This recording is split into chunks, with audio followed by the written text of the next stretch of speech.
peaceful! We're at Standing Rock to stop the Dakota Access Pipeline. Look at you! You're protecting oil! You're protecting money! They waged war on us. Here we go. This is an act of aggression. What do you want me to do? They're making people! Hey, put the gun down! I'm terrified. This is unbelievable. It's unbelievable.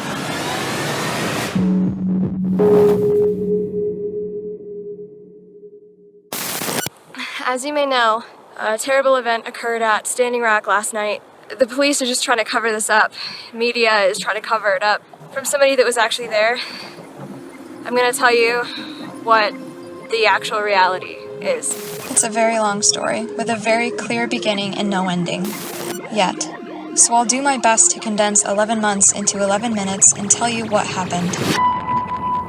It all starts with oil, and a fight over water and sacred land. In June of 2016, Dakota Access broke ground on a $3.78 billion oil pipeline which would extend across 4 states, totaling 1,172 miles. The pipeline would not only run above sacred burial grounds of the Standing Rock Sioux tribe, but it would also cross a native river, carrying up to 470,000 gallons of oil, potentially threatening the water supply of 18 million people. Here's what the whole big deal is about. Water's life, y'all. The native tribes living there who depend upon the water source naturally didn't want this to happen. What the oil company did. But as word leaked out over social media, something unprecedented happened. Yo, you see this? You see what's going on, man? And we're going to be here for as long as I it have takes. tear gas, mace, We need water. shot at, but I am still here. It We makes me are feel still here. like we're on our own out here. Hundreds of native tribes came together for the first time, as did thousands of non-natives from across the world. They all converged at Standing Rock to peacefully protest the pipeline's construction and, unknowingly, become part of the longest-running protest in modern history. This is real, and this is happening. These are 3 of their stories.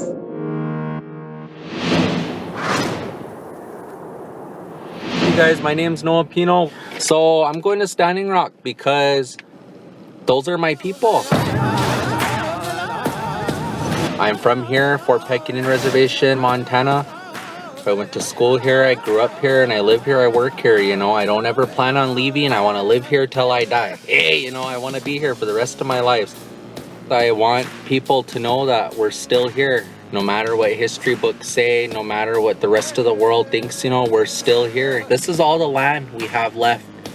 These reservations that we live on, this is the only land that we have left. And yet they want to destroy that. They want to destroy our water. They set this whole system up to fail us. So I'm gonna vlog it so the truth is out there and you guys can actually see what is going down there in that camp.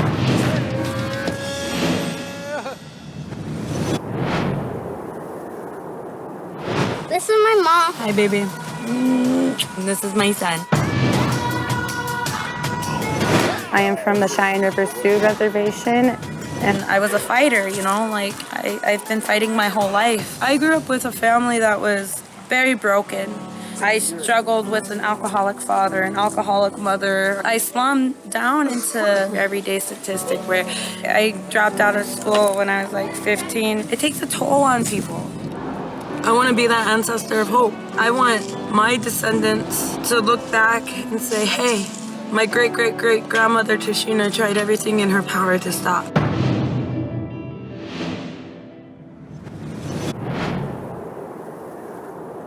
I'm not really a very political person. I don't have an axe to grind. I just have a camera and I'm curious. I've been trying to take photographs here in Massachusetts. My goal is to go out there and do the best I can to help with a camera, as unbiased as I can possibly be. And I believe very strongly that if we are not able and willing to look at things that are less pleasant, then what's the point in having a camera?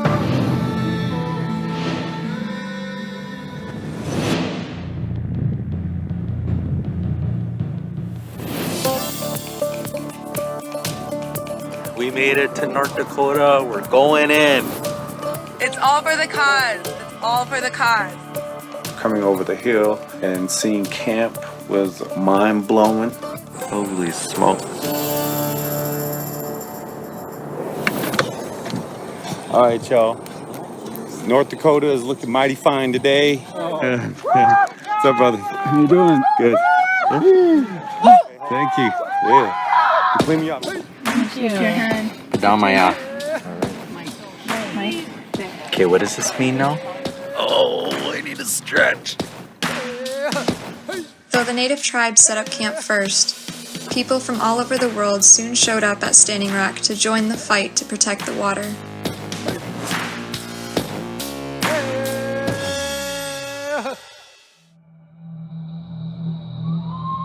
We got all set up, got some press credentials. It's kind of crazy. There's like 24-hour aerial surveillance. They have like 2 helicopters and an airplane that are circling the camp. Camp is huge and a little bit overwhelming. There's so many people here that have put in a lot of time and effort to be here, and with very little support on their behalf to do so, which is in itself a really inspiring thing.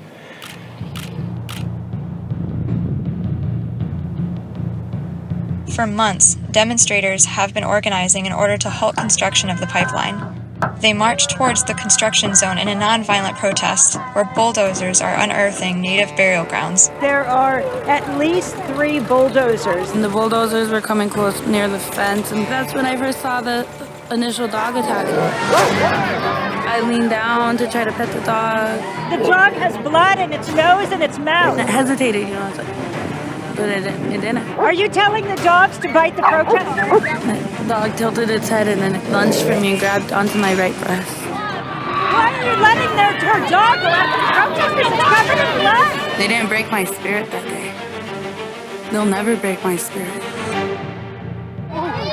Despite the dog attacks, demonstrators hold their ground and eventually manage to stop construction for the day. A small victory for the protectors, but the protests continue.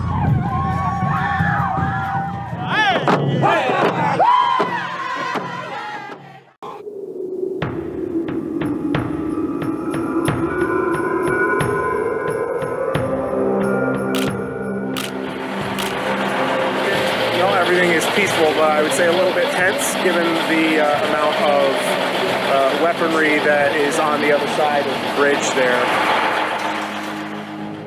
Construction of the pipeline resumes under the protection of local and federal authorities. There are only a few miles left before 470,000 gallons of oil will start flowing under the Missouri River every day. I'm supporting my people, man. It ain't nobody gonna get in the way of that. Nobody. Police and the National Guard have blocked the bridge half a mile north of Standing Rock. As temperatures drop below zero, 400 protesters push to the edge of the barricade. Take down this barricade! Water protectors are advancing. This is out of control. I'm not sure what they're bringing the Humvee in for, but it's a little worrisome. Stay strong, brothers and sisters!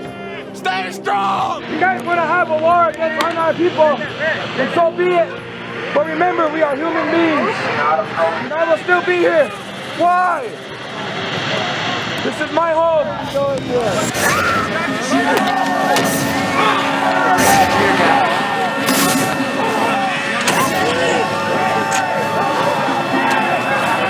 Why are you shooting chemical weapons at citizens? That night, they were brutalized on those front lines. You cowards! But the protectors held their ground.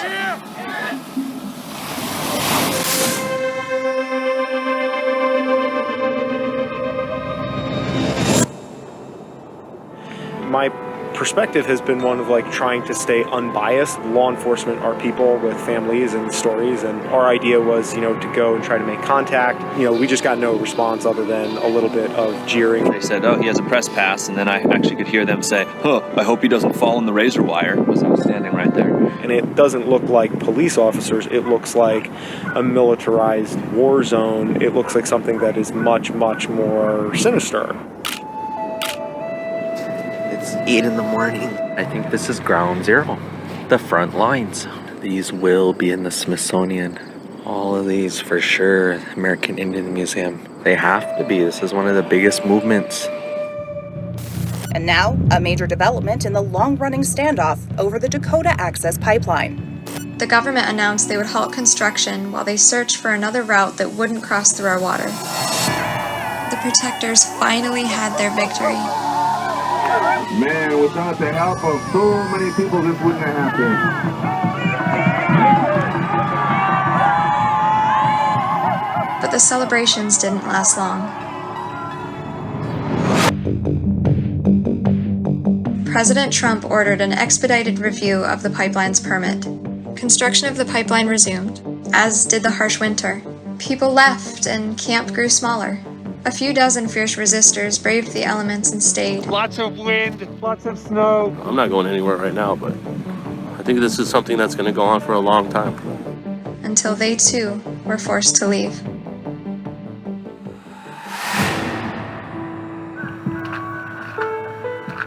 On the day they were forced to leave, the few who remained burned down the last remnants of camp. Better that they do it than have authorities destroy what used to be their home. These reservations that we live on, this is the only land that we have left. And for President Donald Trump to go and sign that executive order and get this pipeline going, all he sees is jobs, you know, but he doesn't see our people. Government is using you! And This is my home. This is our home. Quit trying to tell our people to leave when this fight isn't over. They poison our water! My son will look back at all of us when he is my age and hopefully can have something to be proud of. Good morning. Say good morning.